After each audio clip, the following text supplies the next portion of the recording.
Hello everyone, my name is Kirill and you are on the AutoAdviser channel. Today here in the studio we have my friend Genie the generator. For those who is not a professional, we call the generator Genie. I think the purpose of the generator is clear to everyone. This is a device that generates electrical energy. The generator rotates from the energy of an internal combustion engine using a belt. In this case, since there is a lot of these tracks, a V-ribbed belt, because these tracks look like a V letters. This allows you to make this pulley very small in diameter. The generator can rotate at a higher frequency. Let's say this generator rotates at a speed of about 12–14,000 revolutions per minute. Many people think that the internal combustion engine is the heart of the car. But the generator powers the same engine and all control systems with electricity. The generator also powers the headlights, the radio, the onboard network as a whole.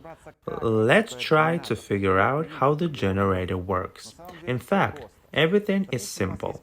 Let's say we have a magnetic field. Imagine there is a magnetic field between my hands.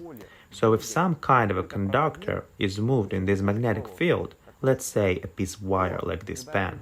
So when I move it inside here, the electric current arises in it. In simpler terms, there is a magnet inside the generator that creates a magnetic field. And so when we rotate the winding inside the magnetic field, an electric current arises in the winding. It turns out that there should be a magnet in the generator. But in fact, there is no magnet like those that we hang on the refrigerator.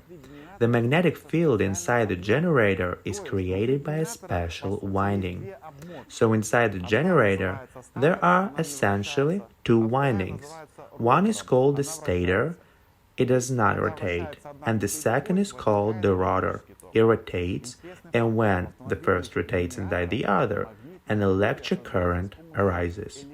In automobile generators, a magnetic field is created using an electric current that the generator itself produces, and such generators are called self-excited generators. There are generators inside which there are such brushes that transmit current to rotating parts, and there are generators that do not have these brushes. The problem is that these brushes wear out regularly, so they have to be changed occasionally. Why do we really need brushes that are inside the generator that transmit electric current between the rotor and the stator?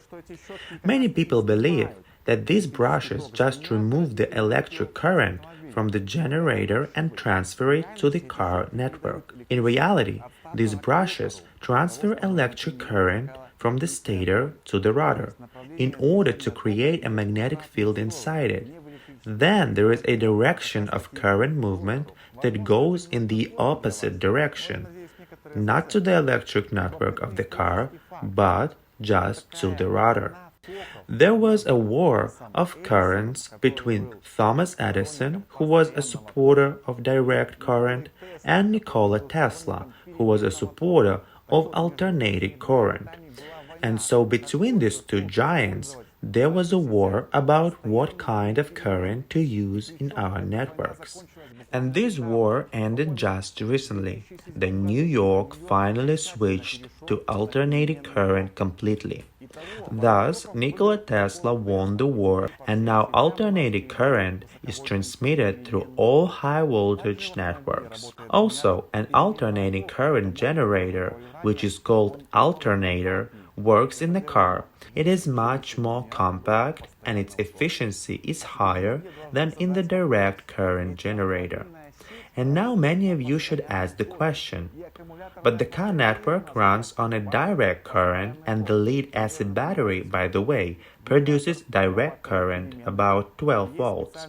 The generator produces alternating current, and there is a special rectifier on the back of the alternator that converts alternating current to direct current. Let's look at the main components that the alternator has. As I said earlier, This is the pulley on which the wheel belt is attached and the alternator rotates from the engine.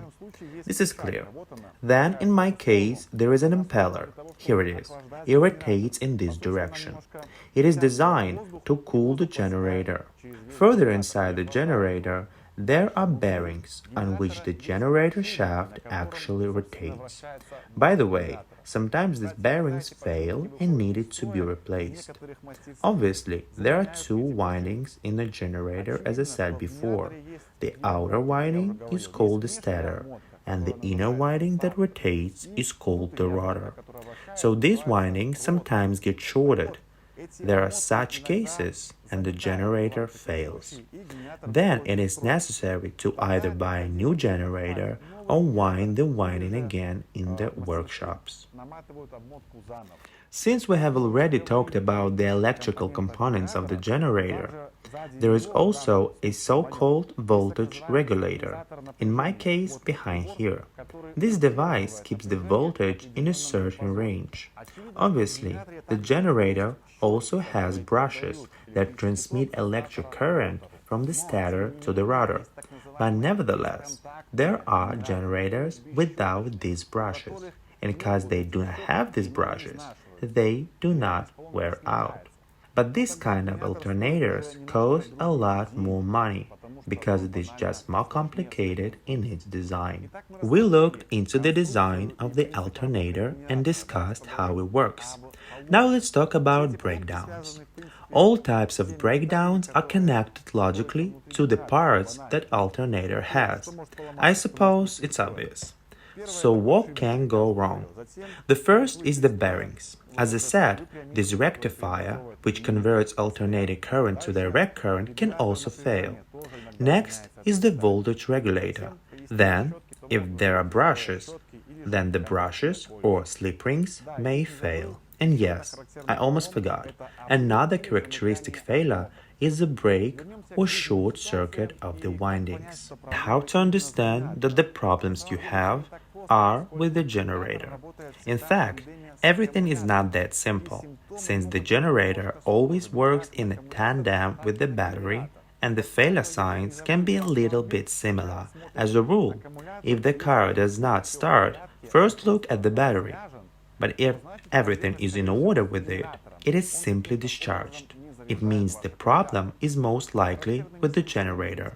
Typical symptoms of a malfunction of this tandem are that the engine does not start regularly or you have a low battery signs on the panel. This means that the battery is not charging or there are problems with it or problems with the generator. Sometimes, in rare cases, right while you drive, the light starts to go out. In this case, the generator does not work and the battery has already been discharged. Another sign, for example, of bearing failure is such a rustling sound under the hood. So you lift the hood and listen where this rustle comes from. Usually, it happens that it is either a pump or sometimes a generator. In this case, it is necessary to change its bearings. When problems arise in a generator winding, those who have a perfect pitch can hear an electric hum coming from it, similar to a trolley bus. In general, this is all that I wanted to tell you about how the generator works, what its parts are, how they work, and the main malfunctions. Therefore, be careful and supervise the condition of your alternator and battery. And also, do preventive work by sometimes checking your car at workshops to see what condition your generator in and also check the battery sometimes. My name is Kirill. Once again, this is Jeannie. If you have any questions, write it in the comments. Like this video and subscribe to our channel, and see you again.